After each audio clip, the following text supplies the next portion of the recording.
But I do think we have a form, so following and let me get it on phone just so I have the clock. I have that.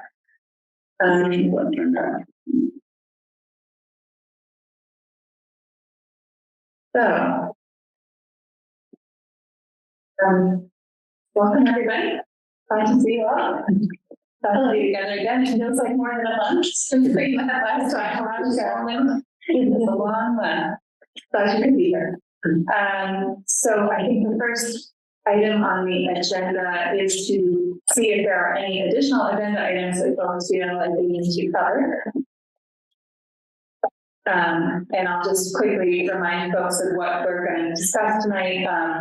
We're going to review and approve the meeting minutes from last time, talk about next steps on the emissions inventory, have a discussion about how we weigh in on issues in front of other boards and committees, talk about the research templates and examples that Alex and I worked on, and how we can all work on versions of those ourselves on different topics.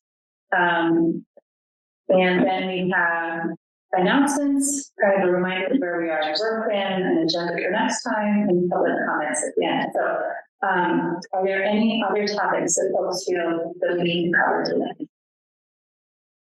Announcements is kind of a general time. Yeah. Okay, great. Well, with that, let's turn then to the meeting minutes, which were distributed, I believe, last week. Are there any corrections or questions about the minutes?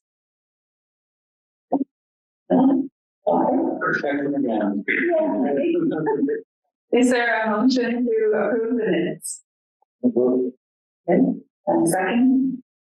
All in favor? Aye. Aye. Wonderful. The minutes are approved. Okay, so now we will go on to the emissions inventory, and so the updated or final emissions, I don't know if I should call it final, the updated emissions inventory was posted on the website and circulated that. Thank you very much. Final, okay, good, thank you. And so we wanted to talk about sort of next steps, and I think Sharon can have some thoughts for us about that. Yes, yeah. So we've been meeting with Apex, who are our consultants on greenhouse gas inventory work. We have a meeting today. The next task that they're working on is twofold. First, they're providing emissions reduction pathways analyses for 5 key areas: stationary sources, mobile sources, waste, and transportation. Those will be sort of provided as a summary for policymakers type thing to help guide your committee's climate action planning process. In addition, they're also providing us with the sort of design support to give us the tools that we don't really have as a municipality to engage creatively and more actively with our audience when we design our climate action plan. So one of the things our team, Cassandra and Stephanie, have been working on is sort of, they gave us a slider essentially for how they want to, the work itself is very important and will be formal in terms of the data that they provide us, but want to make sure that the data is as accessible as possible and want to take a sort of more casual and graphic-based tone with the materials they provide us.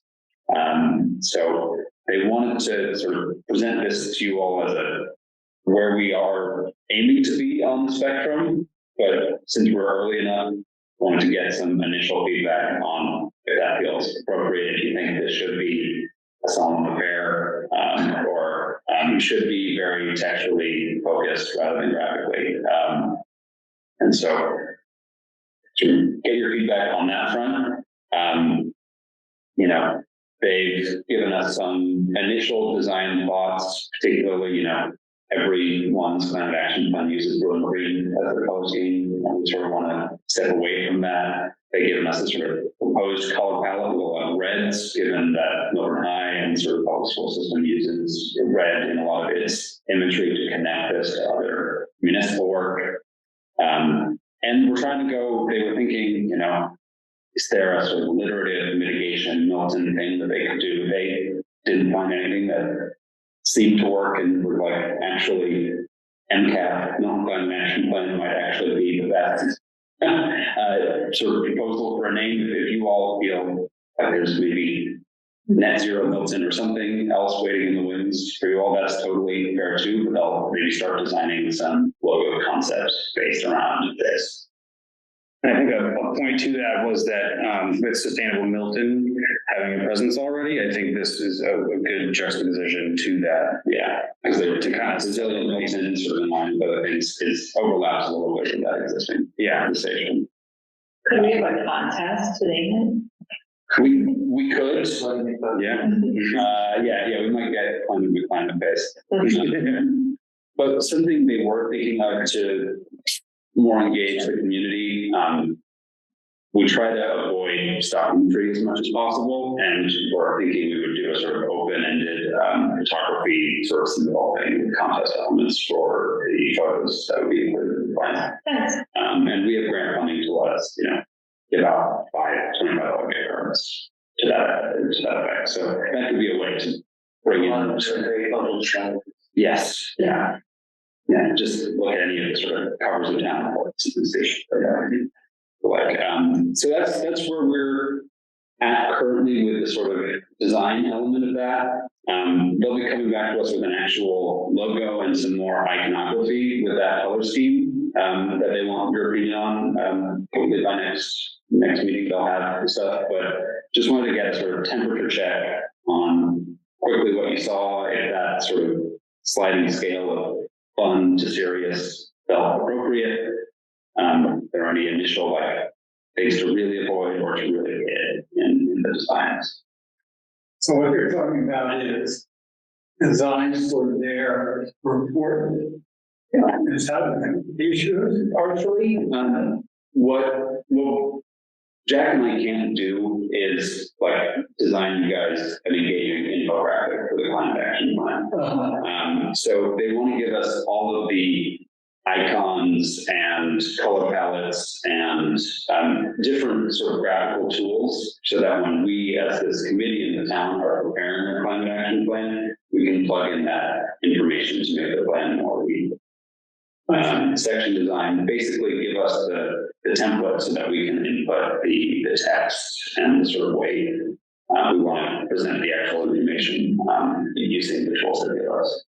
This is the document template for the plan itself?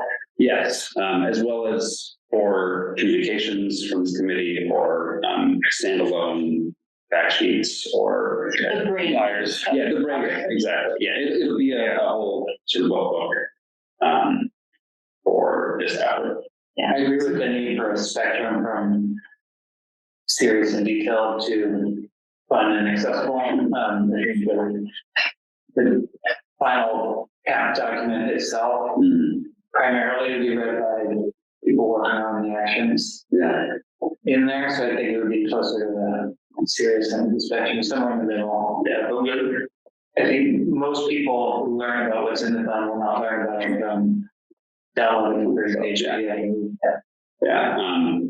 thinking about the way we present the sort of color scheme, a little more vibrant, a little more straying away from the sort of flat blue and black green, a little bit more peaceful. They sort of give us some initial things that had a bit of a sketchy look to it.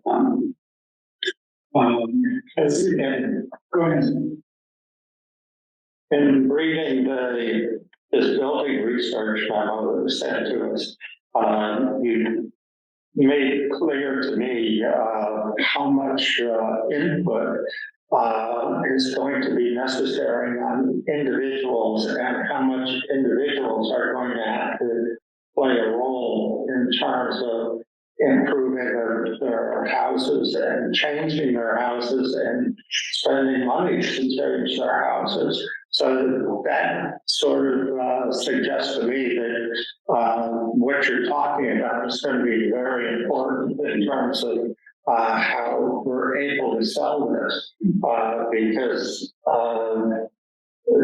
that aspect of it, which is going to be very important, is going to take a very hard sell. Yeah, if I could just follow up on that. It does seem to me that the success of this committee's work is to a certain degree contingent upon community engagement, not just necessarily engaging in understanding this design study, but in a series of actions or behaviors that people in the community need to be aware of and get into if we're going to be successful. So just thinking out loud, I mean, it might be worthwhile to think about the larger issue of community engagement and how it fits in to this engagement of the design document.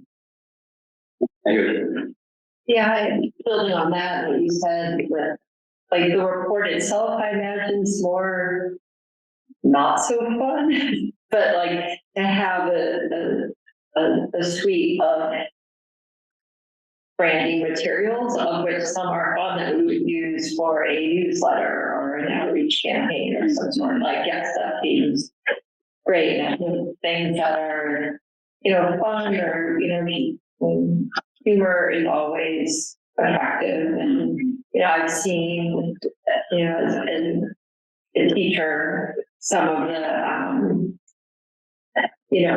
what catches people's attention is going to be something that's, fun. So, I mean, we're working on a grant through NAPC, Accelerating Climate Resilience. That's our microgroup grant. And another of the communities Beverly used their grant to hire a specialty utilities cartoonist to create a comic book about the community solar program they have.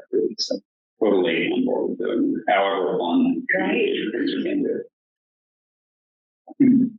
I have just a question for you. You shared with them the template for the document, like basically the outline of the report that we've been working on? Yes, and we shared that with them. They're not going to be providing us with their climate action plan, but they have that as a guide for which pathways to prioritize. Great. Yeah, I think that'll just help inform the level of detail that we're expecting to have to some degree.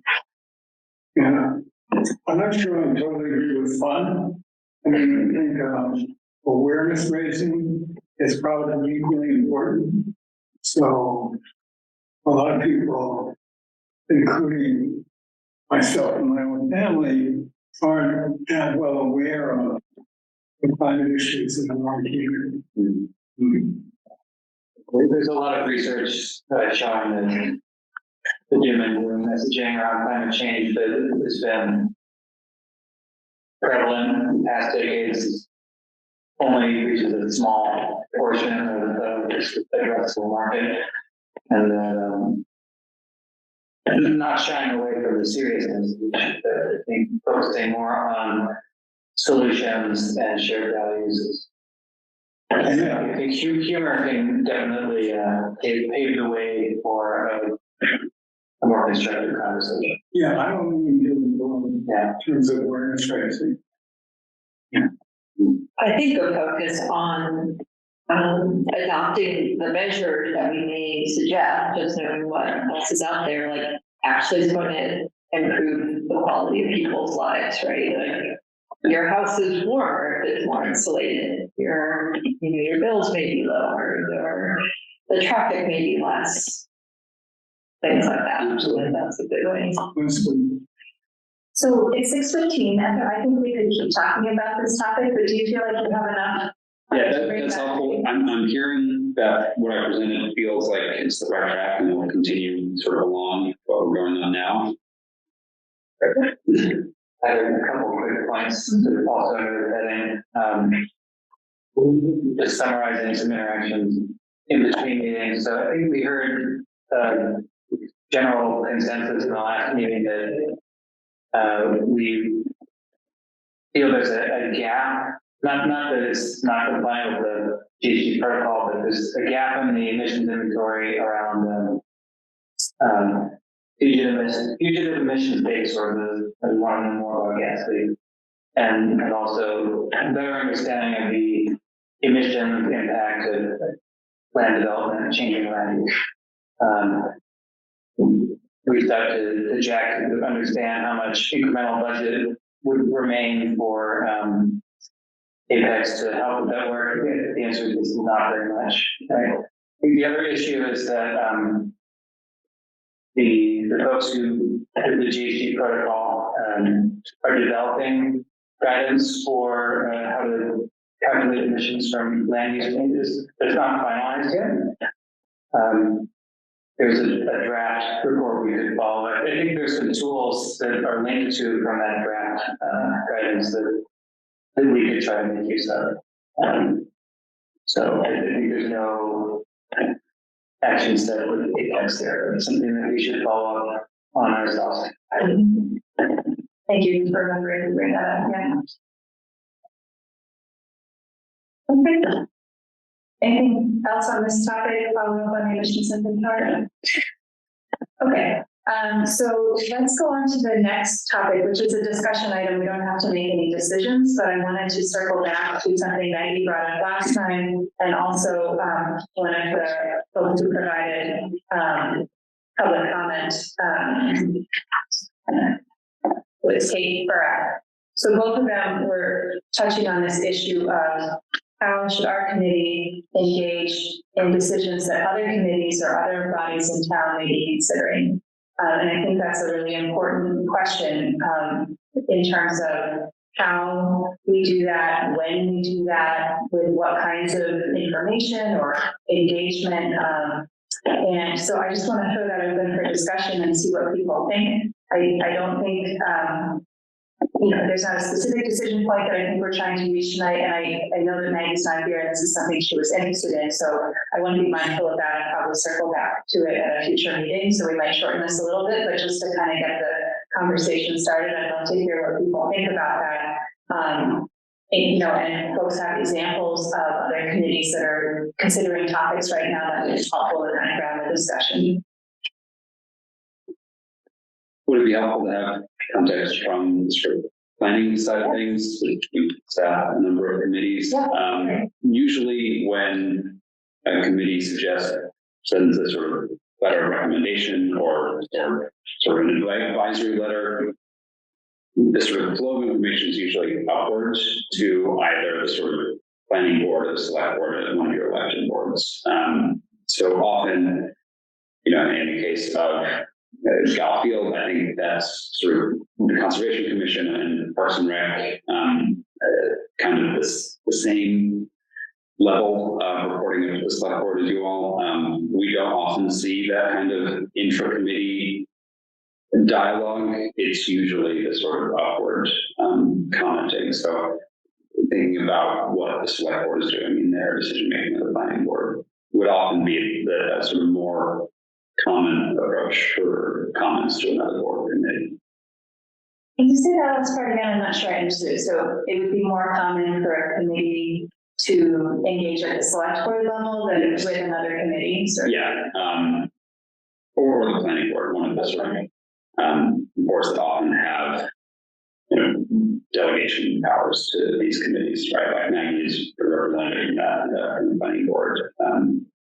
Arthur, I think, is technically the select board system as well. Or Alex, so the committees with that designation. I wouldn't necessarily hesitate to say, like, you shouldn't comment on things to the Conservation Commission, but our experience is that comments usually flow upwards. So is there an example, just I want to make sure I'm totally clear, if say the Conservation Commission is considering something and sends it up to the select board, is there an example of another committee speaking to the select board saying, here's what we think about that issue that absolutely is working? So for instance, earlier this year, we were in the process of adopting the town's pedestrian bicycle master plan, which has been adopted. That was partially funded through the master plan committee. So they submitted a letter of comment and reviewed it and that sort of with the edits, that they sent to the select board. Well, simultaneously, the advisory committee did the same with the select board and the traffic commission did. But all of those were less addressed to the other committees working on it, but towards the select board. The select board was the final approval. Yes. And as they would be with your comment action plan. Yeah, and I think the comment we heard, public comment we heard was that there's a gap here, and probably don't want to anchor completely on what's been done in the past. I think if there's a decision being made by a body like the Conservation Committee, there's a very good chance that if we try to route it through an even busier committee, and aligning multiple public body meeting schedules, our chances of failing to communicate are very high. And just a few thoughts on this, that in terms of like when we weigh in and how we weigh in, I think it's important that as a committee, we weigh in if we have a value-added perspective. I think a lot of people could guess what the early doing something about climate change perspective might be an issue, but I think often what's lacking is quantification or an attempt to sort of balance competing priorities. And I don't think as a committee we should engage in sort of all or nothing reasoning where things are either great for climate or bad for climate. So as we do our work and we develop specific expertise that might be helpful with decision making, for example, like in our research on flooding, if we learn how to use the new the Ponza Watershed Association flood models, maybe we could weigh in when there's a controversy on the groundwater impacts of some development. We might be able to add some factual information to that set. And I think that would be a great example of where we might weigh in. Are you suggesting like kind of more as a, like provide some technical information rather than like, we're for this project or we're for this, rule, but it's like, here's some data to consider. Yeah.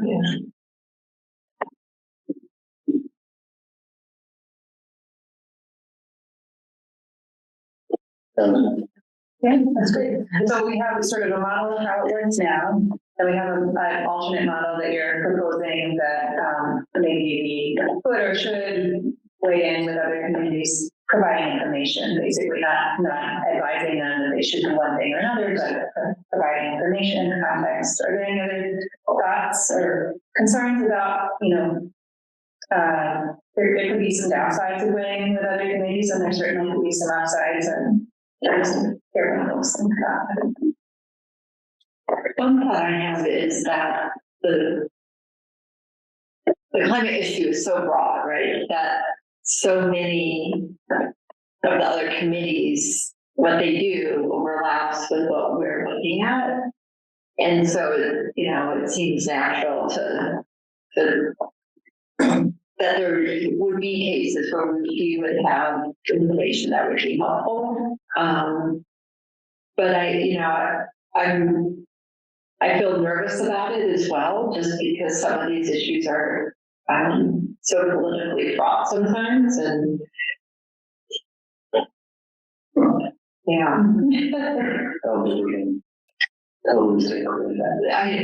Well, I signed up for this, so I know, like with the school committee where I'm their designee, right? Like they're an elected board, and there's a lot of overlap with, they have buildings, they have buses, they have food waste. So I think one very common case where we have something to add is they are considering something which directly. Once our action items are kind of coming into focus, to say, hey, you're making a decision here. right. We're probably going to have an action item that when the school is built, it should not guzzle fossil fuels. Right. Making sure they're aware of what's the content of that plan, where that might be headed. Yeah. Some way to weigh in. I mean, I would think that as part of information gathering, that it might be in our best interest to touch base with some of the other committees that are already working on this. Like, for example, if I'm going to work on conservation, I mean, without talking to the conservation planning group, Yeah. it would be kind of not a good move. Does it make sense for us to think informally, that, we've got informal leaders of our research topics, and we want kind of informal points of contact to committees? Good idea. It seems we have three options to deal with this. One is through a letter. The other is that a person from this committee goes and speaks. Or the third is that we use the people that are on other committees to put forward the ideas that come from this committee that need to be expressed in that situation. Just as my experience has been in both writing letters and showing up at meetings, the letters seem to carry more weight, and I've gotten more accomplished with a good letter than I have going there and saying something.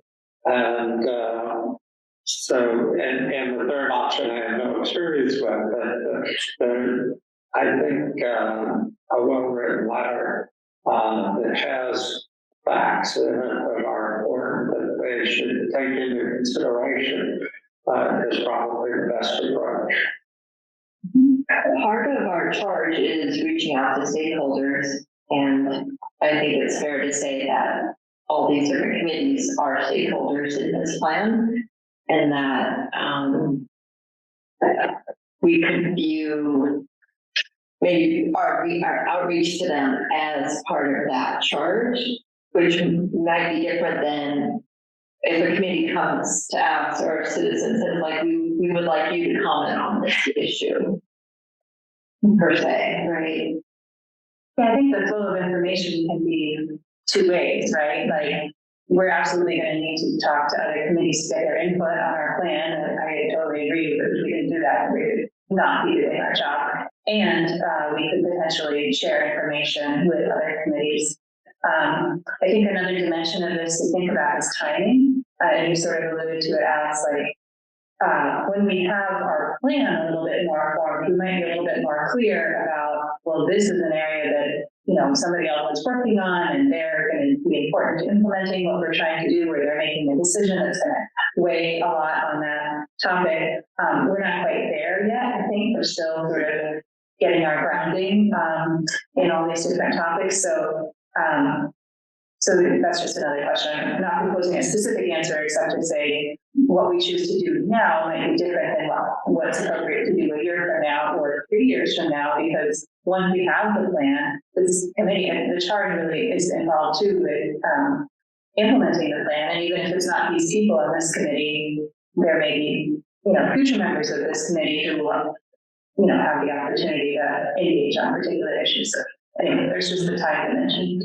I'll also say you may likely be contacted by applicants for CPA funding, so it's an important project that comes forward, especially if it's a recreation or conservation project. So that would also be a way we are engaging with either if it's a committee or a commission doing applying, or with the CPA committee itself. So that's a way to do support letters in a way that may be less charged than sort of unsolicited.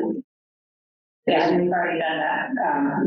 Be careful to say we didn't review all the applications, but this sounds like a good idea. Yeah, I guess the question in my mind is what kind of interactions require to bridge it down? My intuition is to send a letter formally from one committee to another. Feels like that should be something that you draft, review here, vote to endorse, then send. Right? Whereas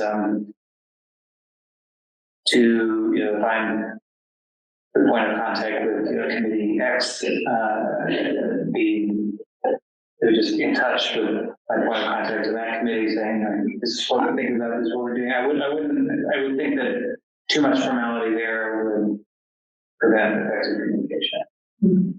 Where you're not saying, we as the climate action committee officially proclaim, the thing that So here's what I'm going to suggest, unless there's any other sort of key aspects of this that we didn't bring up yet. I think we should just table this, think about it, talk about it again at our next meeting and give Maggie a chance to write in because I know it was important to her.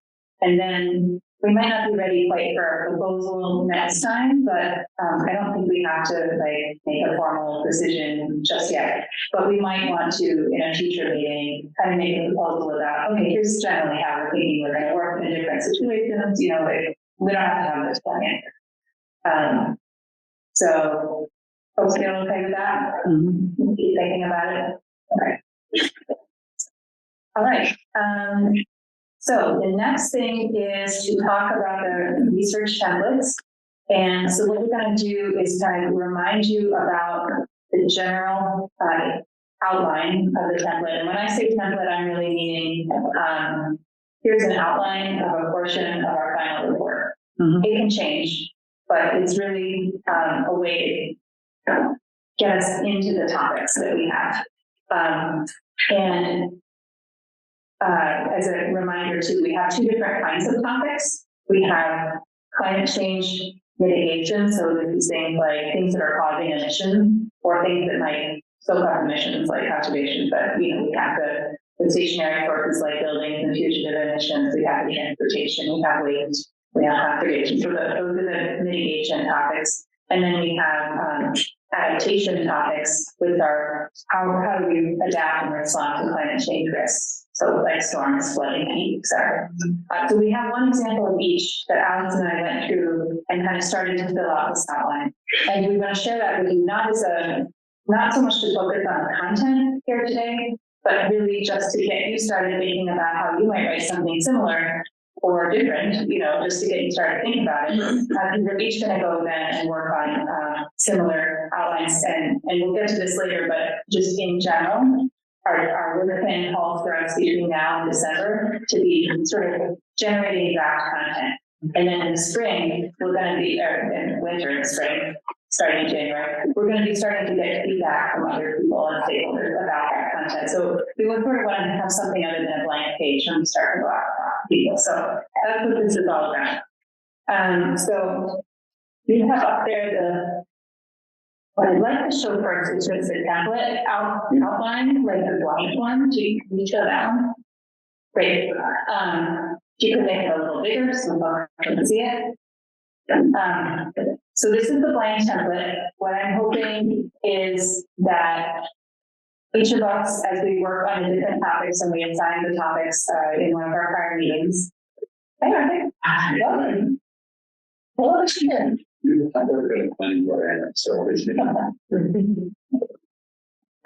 are just talking about the research templates. So that is where we're at, and this is good timing because we're just starting to talk about the blank outline. So the thought here is that we can each use this as sort of a starting point and start filling things in, as it doesn't need to be in order. And it doesn't need to be complete. So that's important. The idea is just to get started, because there's nothing worse than looking at blank sheet. So the way I started was I started thinking about research questions and just things I wanted to know about this topic. You could also put down data sources. You can put down examples of other communities that you've heard about working on this issue, relevant technologies and tools. That's all just to kind of get your mind going into this topic. And then the actual drafting, and here we're not really trying to draft the actual language that's going to be in a report necessarily. It's just getting the information out there, getting something on the page. So a description of the issue, just a general description.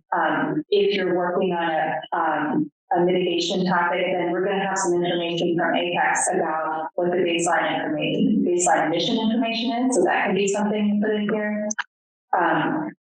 You might have some information about related bylaws, regulations, policies, maybe not yet, that's okay. That's a place to put it. Equity considerations are really important. and, start thinking about how this topic might affect different people in different ways.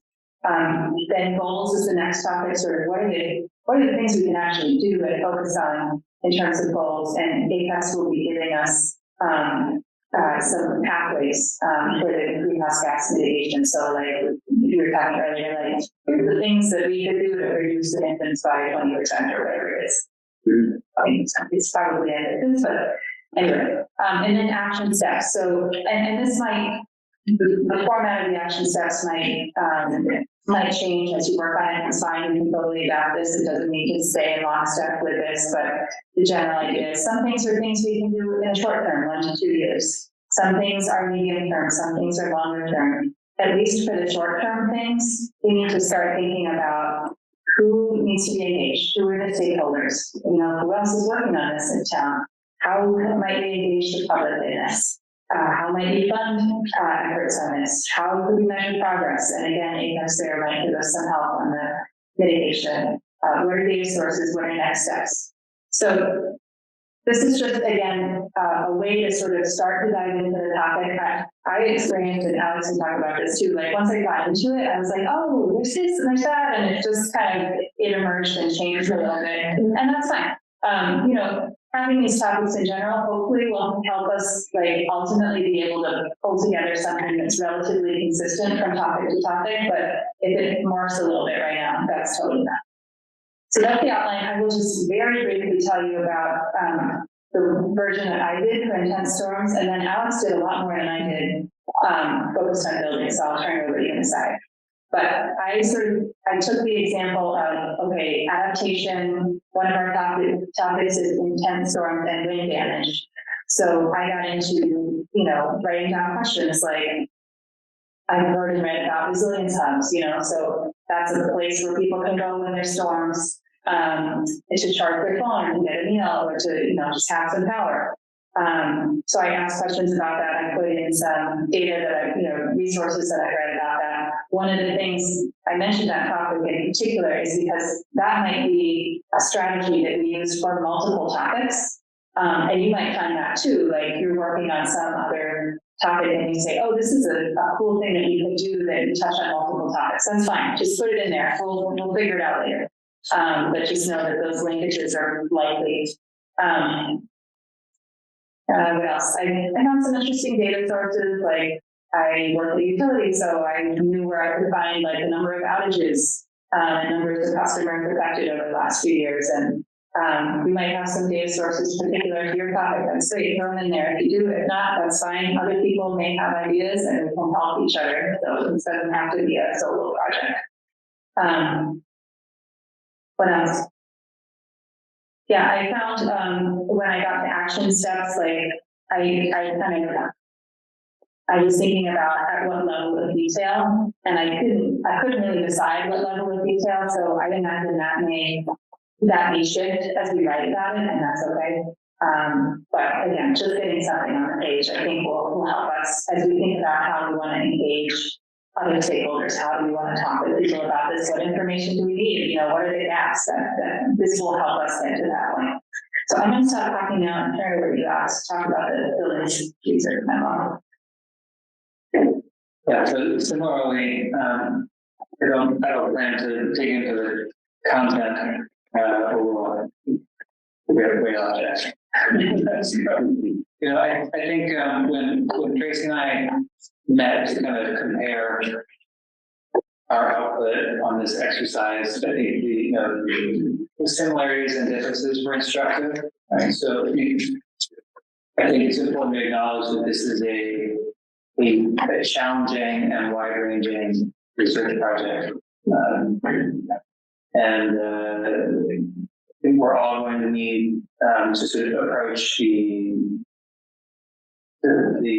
idea generation, the reference gathering, and reference management. All those things that go into a research project. Everybody's going to have their own individual way that they're comfortable doing that, and I think that we should embrace that.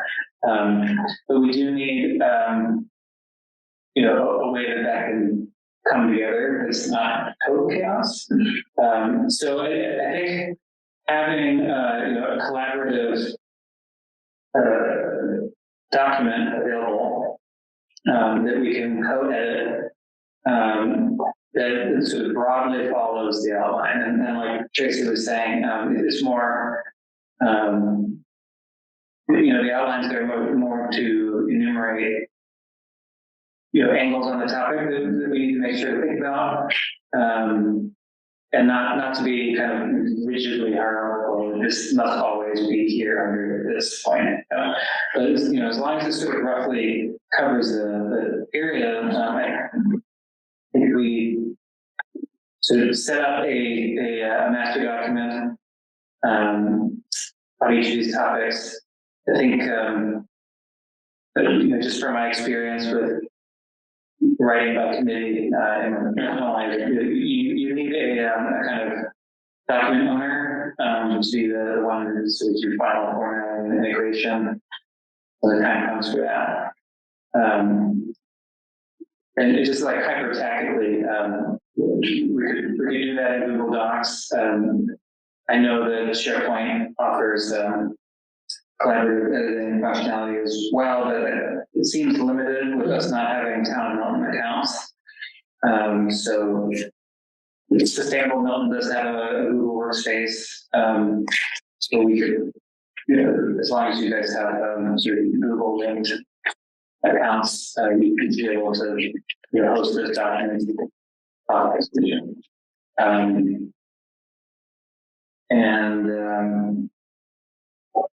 Yeah, so It was very thorough. It was very thorough. Just getting started. I know, but you were hitting all the points that I want to say that, and even Tracy, like, it helped, like, I was looking at drought and then flooding, and I was like, this is very helpful context. Yeah, so a lot of this content is fairly directly stolen from the people from action plans in the region. So we're definitely not going to have to write this from scratch. There's dozens of comparable documents that we can compare to. I really like Wayland, Massachusetts has this really concise, 8-page document that is there. I spoke to a few months ago. I spoke to a committee member. They did that very much on purpose, thinking nobody's going to read a 50-page document.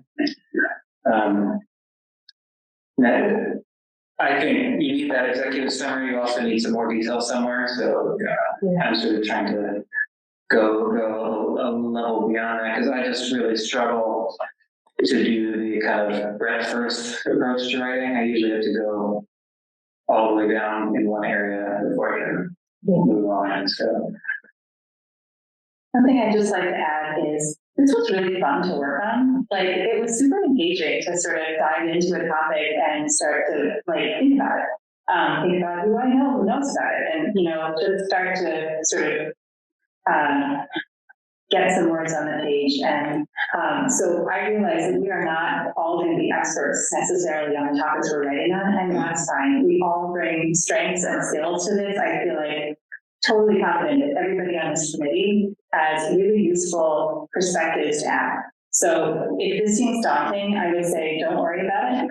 Just get started, and we're going to help each other, and we're going to use the strength that we have as a committee to get this done.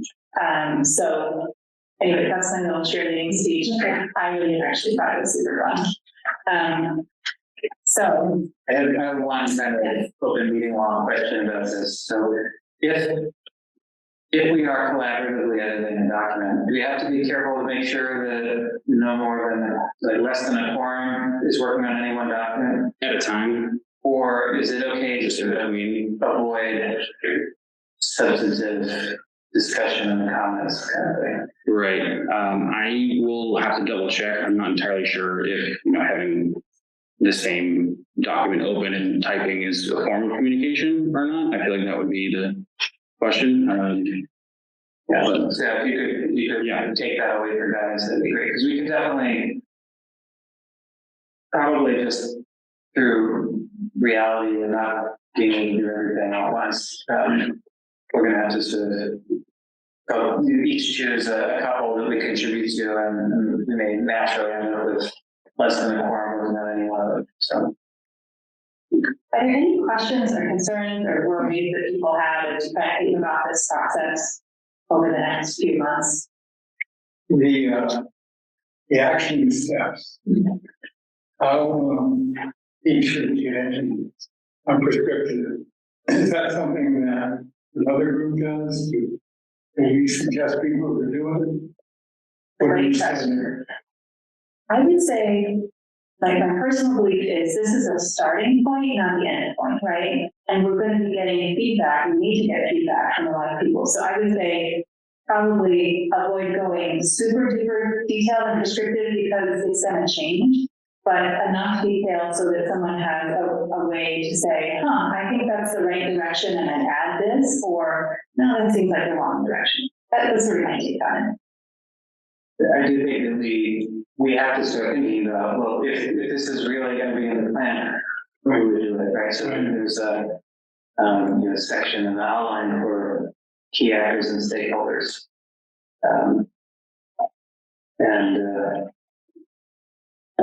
Right, I mean, I think if I have a criticism of one of the plans I read, that's nowhere to be found. And then that is, that some of these plans are 3 or 4 years old and it's hard to find any evidence that any of those things are happening. We absolutely have to grapple with that early.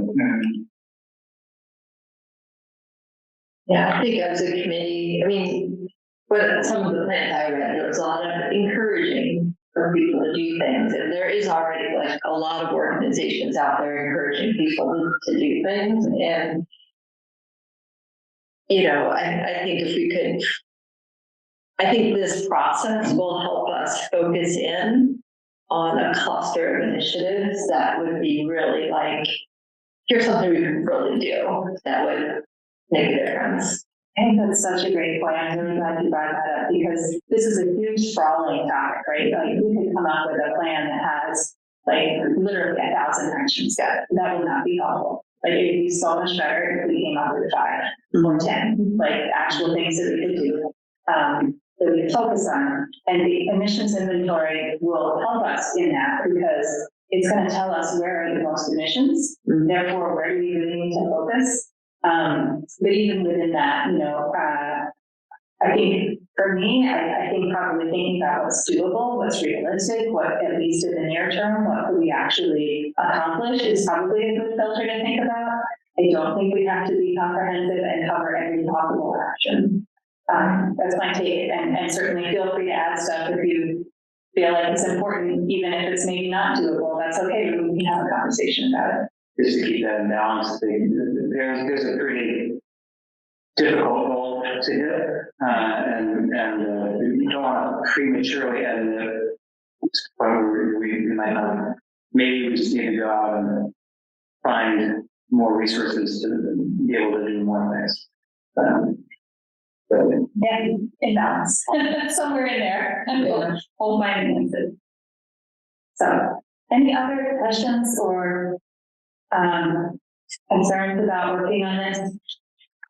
I want to make sure people know what they're going to be working on. So, and I don't have the notes right here, but I wonder if we could bring up the research topics. It's the spreadsheet that has our The research outline? Yeah, the spreadsheet version of that. Yes, so over on the right-hand side, and I don't know if you can hide some columns or something so we can see the names and the topics at the same time.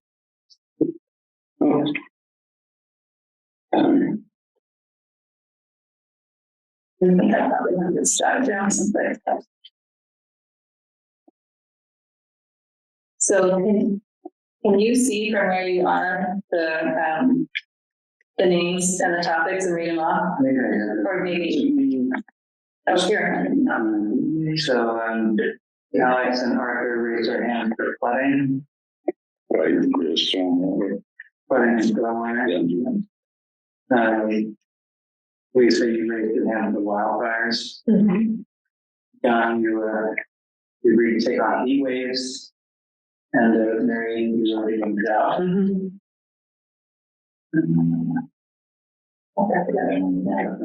Okay, so those are the adaptation topics, and uncovering storms.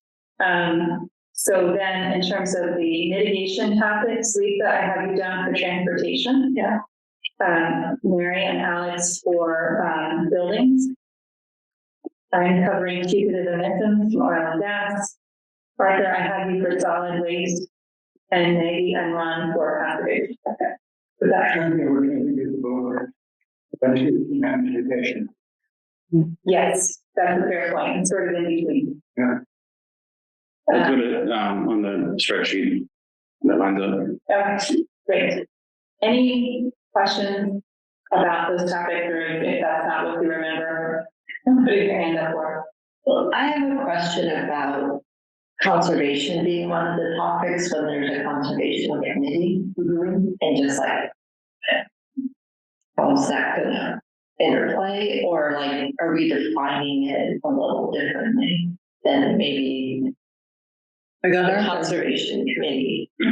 One of the things that I was going to suggest involved to Ron's question ties into this is maybe touching bases with the chairman of the Conservation Commission and asking if you can get on the agenda and outline what it is that you and Maggie will be doing and getting their direct input. Yeah, I think Maggie is a member.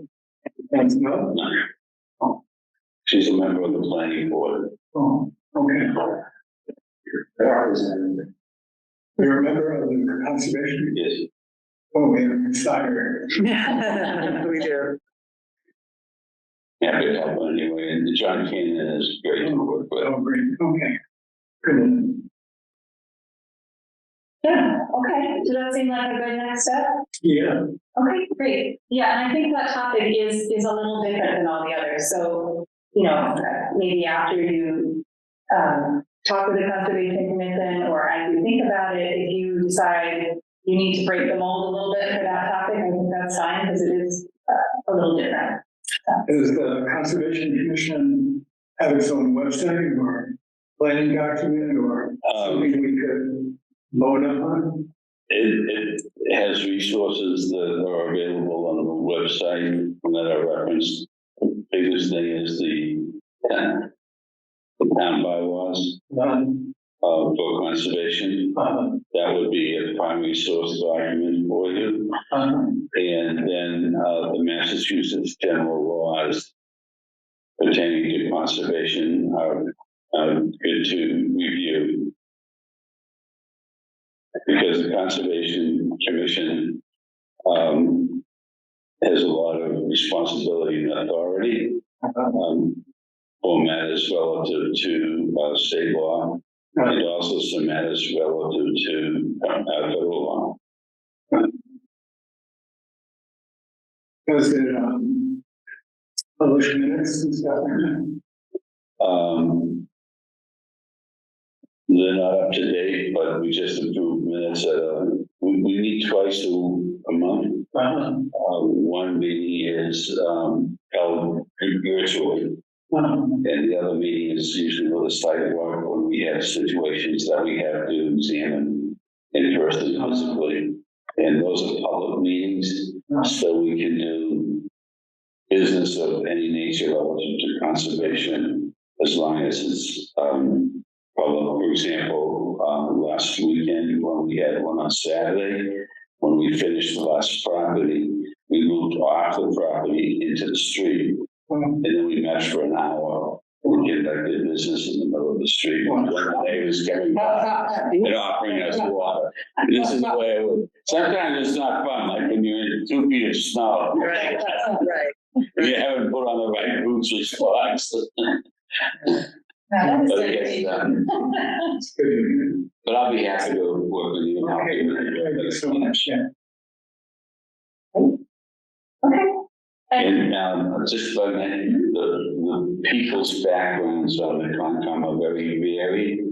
So while it's great to have a conversation with them about this collectively, you might then, knowing what some of their individual backgrounds are, target some of them to speak with about specific points that might be in your research outline. Okay, good.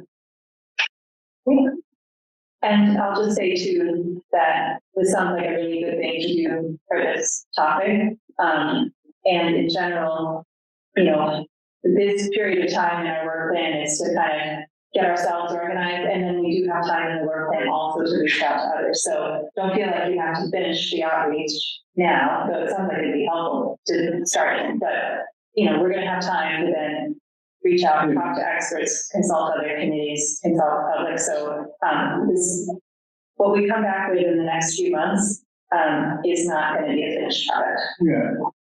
I think first we have to draft our own preliminary research agenda, read the bylaws, and then have a discussion with you. And I'd start with the site on the town website for Conservation Commission on. Oh, okay. And then you can just send me an email with any questions. Okay. I'll help you in the background. Okay.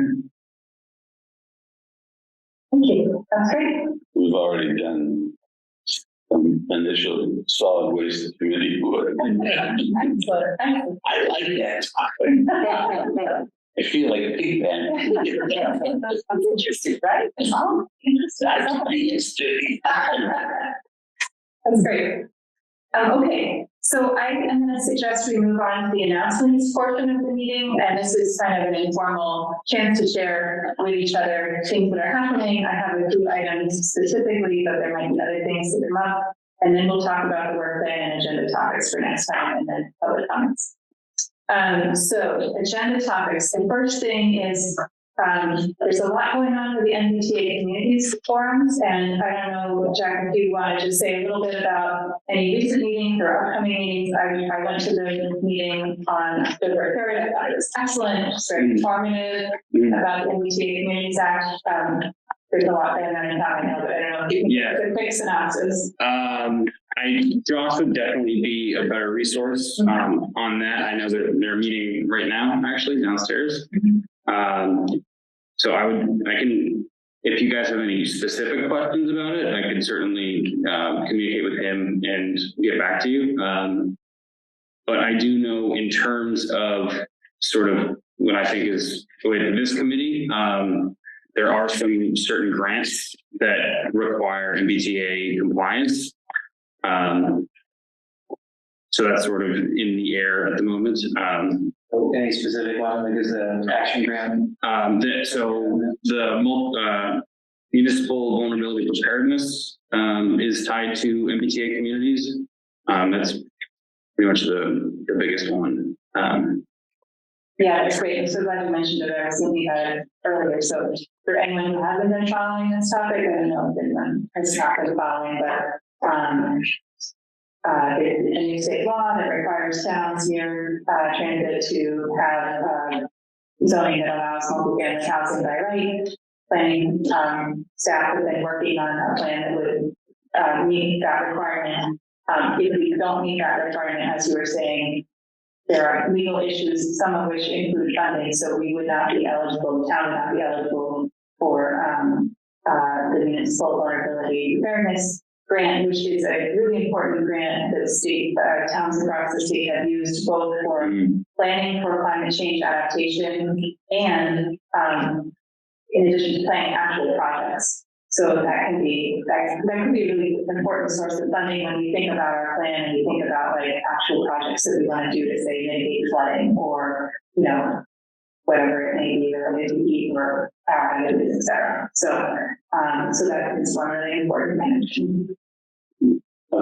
Maybe to help out on this, there's a piece that was recently mailed to town meeting members from the department, one with a trolley on it, and it lists resources and things of that nature. So maybe that could be electronically sent out to the group. Sure. Yeah. And, the planning and development office, that might be helpful to everybody. That's great. Thank you. Yeah, I can definitely put together a package with some resources for you guys. Super. Okay. Well, thank you. Alex, do you want to talk a little bit about your conversation with Ian Cook? Yeah, I have two things to share. So I'll try to keep this first one brief, but Last summer, I saw an article in the Boston Globe. He was after the flooding in Vermont. It listed dams with safety issues in Massachusetts. One of them is the Baker Dam, Lower Mills.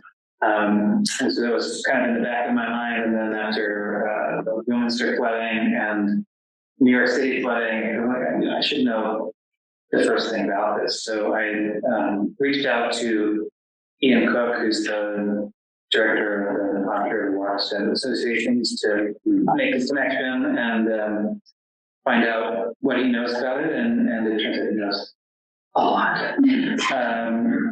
So it was a really fun conversation. They say, the main takeaway, it's not a huge risk to life and property, as I had to summarize. It's operated as a flood control system by the DCR, but the flood control is actually in the lower Charles, not on the Neponset. It needs to be operated properly in flood conditions, so there's valves to let more water through. If they're not operated correctly, it actually backs up upstream. And so the last time that happened was in 1972. The area is now the Neponset Bike Path was flooded. In the event that the dam failed, you could have a lot of water rushing downstream, and there's some property down there that's not considered a risk to life or residences. And there has been a more than a decade-long process to retrofit the dam to allow wildlife to move past it more freely. The Ontario Watershed Association would like to see it removed. There's no consensus on that, and the Superfund cleanup has kind of slowed everything down. It was obvious stuff. So you may already know this. It's all news to me. Just on your point back on the Charles River, it's a key because the Superfund cleanup that you mentioned, Alex, starts with the Baker Dam and it goes up to Motherboard.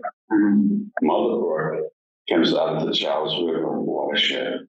So it leads back up into the Charles watershed. Milton's vulnerable from Motherboard as well as from the lower Neponset. Then my second thing to share, I promised not to get into the content of the building memo, but as I was working on it, I was sort of more and more taken by the feeling that one of the first things we need to do, because this we discussed, so much of addressing building emissions is about individual property owners and residents taking actions that will cost them time and money to have energy systems in their home that are aligned with where Massachusetts is going. And the way a lot of plans tackle this is through electrification programs. Right? There's a lot of incentives available. There's a lot of assistance out there to help people pick reputable contractors, get good designs, not get overcharged. And I think it's crucial. We're sort of at like the early Tesla phase of this, where the people who are doing this are early adopters. And it's really, really important that they come out of it feeling like they got a Tesla and Chevy Nova. And so, Lexington has recently launched such a program just earlier this month, and they've got a fair to kind of do the community outreach around it on October 28th. I'm not sure, candidly, whether I can attend, but I just wanted to sort of circulate this flyer in case anybody was able or interested in going. I have set up some time to meet with the staff that's running this initiative in Lexington after the fair. They didn't want to be before, which I understand. But it'd be a good model for us. It's certainly An action items, maybe. Yeah, it's certainly something to. Yeah, so this is exactly the type of thing that we'd be looking to get from Apex in terms of those icons, like the circles with the colors and the graphics in the middle. Those are exactly what we're gonna hopefully get out of Apex is a group of those types of icons that we can use in various applications. Gotcha. Now, when we do have that kind of brand, I've seen that in professional contexts where it's like a brand book, and then when you need documents, you can pull it together. Do we have anybody on staff who can do the graphic design for, once Apex is gone, we need another flyer? So the idea is to make it very streamlined so that it's very easy for someone to come in with, not much experience in graphic design and be able to use the elements and the frameworks that they provide to create good looking. Sustainable Milton has a nonprofit Canva account. We could make sure.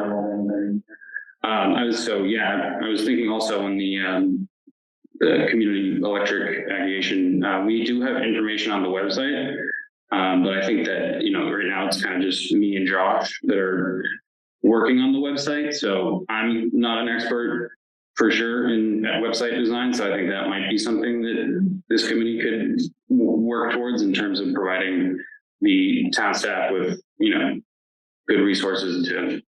It seems like the town website has a very kind of rigid template structure to it. Is there a lot of climate action committees have kind of a standalone website that is more aligned with their branding? Is that something you consider doing? I am not sure about that. I can definitely ask. I know we did just revamp our website this summer. It does look good. Yeah. Good. Cool. It's pretty easy to manage actually, which is nice. But you're in terms of like creating a brand website for this committee. Yeah, I guess I'm curious if it's allowed, because I've seen other towns do it. Yeah, But I'm find not out. sure, I'm not sure if they're actually formally under the umbrella of the town or some nonprofit. Okay. So, just to pick up on some things that you said. I just wanted to finish up, and then I wanted to go back to the end. Yeah, okay, so I was just gonna say, so the conversation you had with Ian Cook at Metro is a great content, that you learned, and an example of, ways that we can engage other experts. So I hope we'll be doing a lot more of that over time. The second thing is just, I think that Lexington Energy Fair is a great model, not only for their outreach, potentially a good model, but for the fair itself. So, that is something we can think about. Go ahead. I just wanted to mention that the Massachusetts Association of Conservation Commissions conducts 2 professional development on-site workshops every year. Only one this month, it's almost the end of the month, isn't it?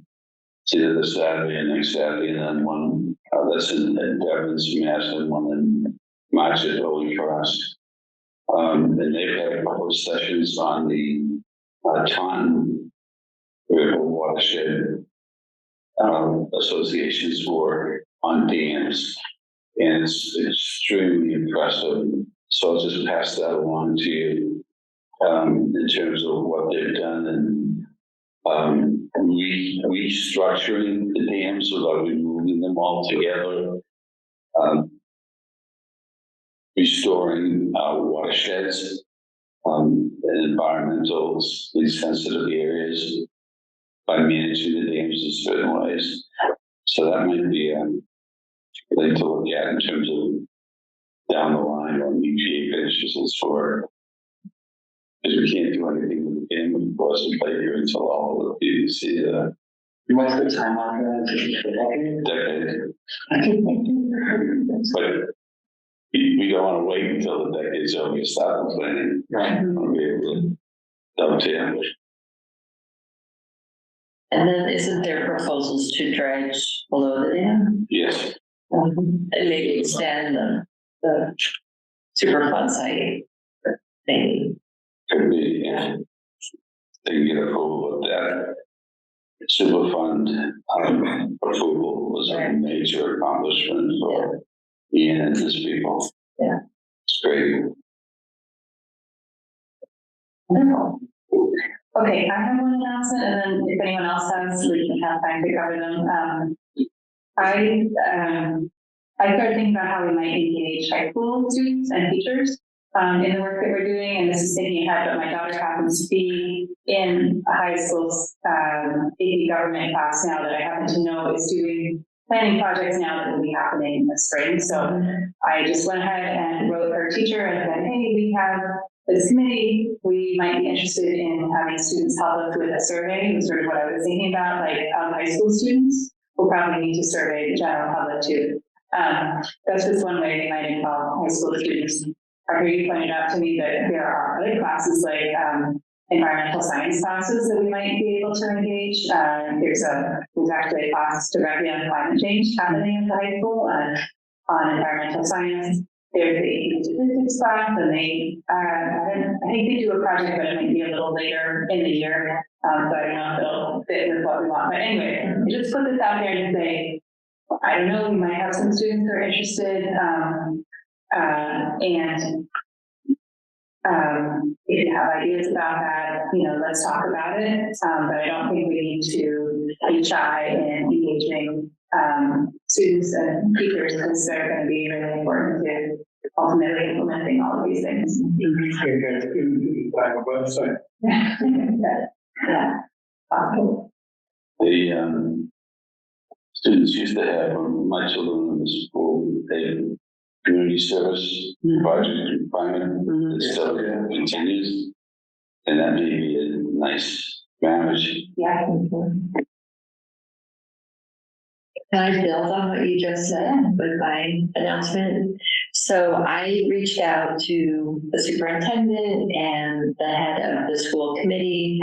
So started that line of communication, and I'm your designee, so tell me, what I should do for you. And so I ended up speaking last night and gave a little summary of the greenhouse gas inventory. So I kind of plugged our committee's website, and that the report, the inventory was public and available, and some of the research questions I had particular to schools, and shared that with them. And so next steps, I'm gonna, meet with some of the stakeholders to get their input, and also, some of them are experts on the data that we need to answer some of the questions.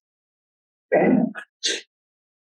That follows your line. I guess the second announcement is, as I was looking at wildfires and the hazards, just want to point out that we have the town of Milton hazard mitigation plan. And so, we don't need to necessarily duplicate a lot of work, but there's a link to this on the Milton's resiliency. Yeah. The municipal vulnerability preparedness website. And so there's a link to the 2021 town hazard mitigation report, and there's some really good information in there. So I just wanted to point that out. Great, thank you. Any other announcements? Okay. Big none? Just another flash for you on schooling. Cary College has a major offering in environmental science. The University of Massachusetts in Boston does as well. And they may even have a master's program offering. And they do. And they have climate components in most of these courses, so that might be something else that we could explore, see what they're doing. Yeah. In the curriculum, and maybe see if anything's transferable.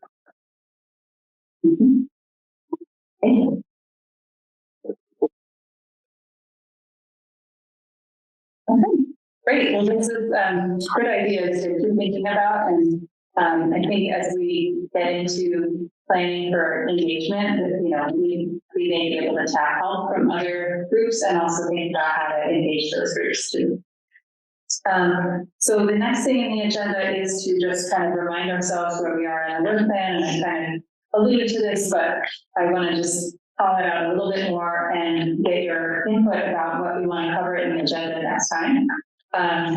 So our work plan, we are in the research and draft plan stage. October through December is our goals are to fill in the research outline. Doesn't need to be complete or perfect. The idea is to get key questions, potential action items, repurpose on paper so we can gather more information to get feedback. So this is, we're working on the templates, we're working on gathering information as needed, consulting with experts in town and others to gather ideas for our initial drafts. We did circulate the template of our initial write-ups in our October meeting today. And so in our next meeting in November, I think it'd be great if everybody can bring a draft, whatever stage it's in, bring something on the topics that you're working on so that we can start to talk about that, talk about what we're learning, if there's gaps, if we need help. So that is the request for in advance of the next meeting. And I think it would be helpful to share those prior to the next meeting so we can read each other's stuff. So our deadline for sharing things is the Friday before our next meeting. Don't have that date memorized, but I can figure it out because we meet on the third Thursday of November is the 16th. So that means having a draft to share by the 10th of November, which seems alarmingly soon, but again, it doesn't need to be complete, just bring something. So that's my request. You can send your document to you, Jack, right? Yep. It's sent to you, and then you can make sure that they're uploaded and see each other's stuff. The other thing that I want to point out about our work plan is that we need to report back our progress to the select board in December. So I think probably next month we ought to talk a little bit about that and what we want to share back to the select board. And then just looking ahead to next year, January through June is our community and expert engagement sort of focus time. So getting public input from residents and businesses and organizations through a survey and public meetings and whatever else we can think of to engage people, consulting with stakeholders and potential partners, representatives from the town film departments engaging with other committees and commissions and have related purpose. So we're kind of focused inward, mostly inward right now. We're going to be really focused outward, starting in the new year. So one of the things that we'll have to think about in January, February, our tasks are to plan public meetings, survey, and probably other engagements. And in March, hold a public meeting and launch the survey. In May, hold a second public meeting, review survey results. We could visit neighborhood associations. We could engage students in the schools in town. We can engage in social media. Potentially, we need to report back our progress in June. So that's just kind of what's coming next. All of that can change, like the specifics probably will change, but just to give you an idea of the flavor of what we'll be working on. Are there any questions or concerns about any of that? Just a thought that there are multiple neighborhood associations and would require a lot of time and resources. So maybe one of the things that we would think about is to have a special invitation to the leadership of the neighborhood associations to make sure that they're there. Or at least they have an opportunity to be there if they wish. That's a great idea. And timing would be critical for open space. Maybe something that you want at the council on aging. And you may want to also consider in person and virtual. So that people in the community can chime in or at least observe it live. Or the keys room over the library. Yeah, the library I think is a big spot. I think it'd be really cool to have some kind of event for students aimed at them.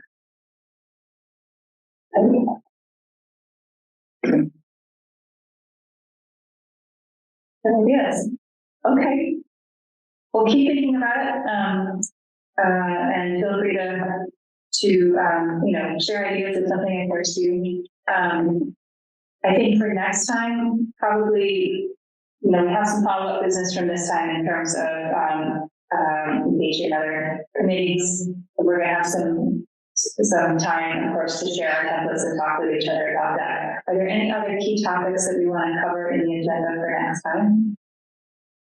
I think in these template plans that, I think you mentioned this earlier, that it's really important for us to prioritize our goals and the kind of behaviors that we're hoping to generate as a result of this work. Not too many. Yeah. Yes, prioritization will be important. I will say that the Apex will have sort of a first draft of the pathways next week, so we can get those out to you ASAP. Okay. So maybe we'll talk about that a little bit. Okay. Would it make sense to,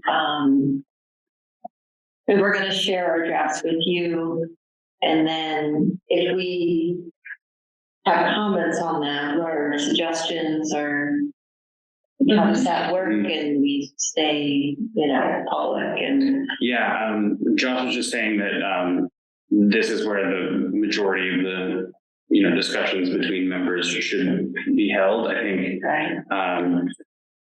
I would say that try to more than try to limit email and any other sort of communication as much as possible, as much as needed.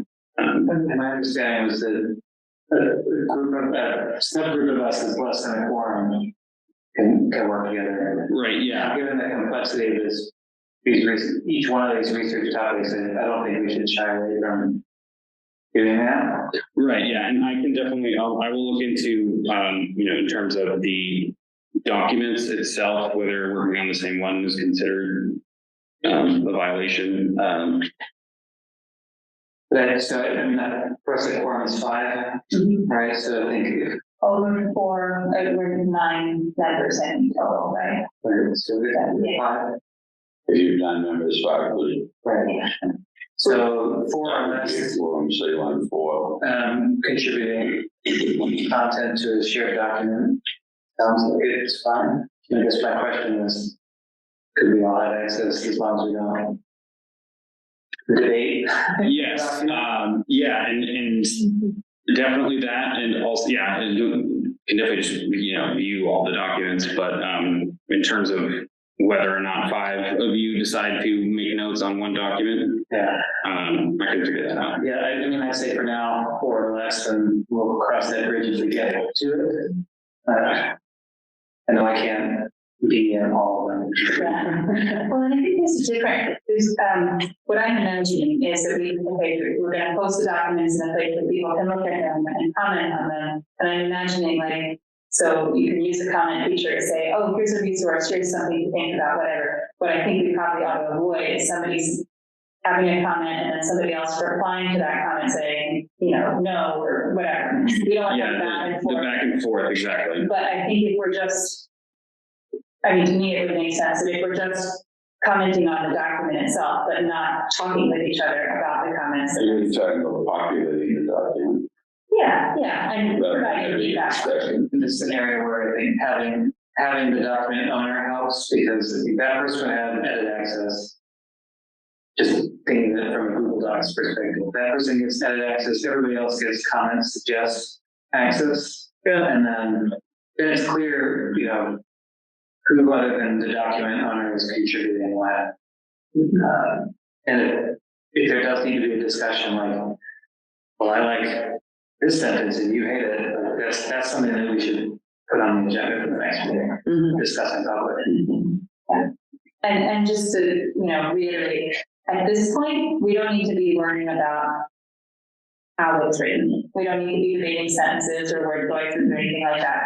We're just getting ideas out there. Just focus on the content. We'll figure out the formatting and the writing style and all that stuff. Okay, so I think we've got our agenda for next time, and Jack, if you can let us know in terms of the open meeting law, just confirm that what we're talking about is okay, and we can make a decision if we can put things on, the sustainable Google Docs format, or if we need to keep it in a SharePoint that we have. Does anyone have access to the SharePoint? Like, if we wanted to do that and keep it on SharePoint, can everybody actually go there and We can collaboratively get it, Yeah. you can see them, but no, like, I don't have a ton of Milton account. Right. Okay, That's why I was suggesting Google Docs, because that's really simple, as long as you have. Yeah, I'll look into seeing if it would be just easier to get everyone an email or at least an access to the Outlook docs in that way okay, as well. great, let us know. Okay, I think that's it. Any other last thoughts before we go to public comment? Okay, are there any public comments? Anybody in the room? So, yep, and there's no one on Zoom. Okay. Well then, would anyone like to move to adjourn the meeting? I will move to adjourn. Second? All in favor? Wonderful, thank you, everybody. Thank you.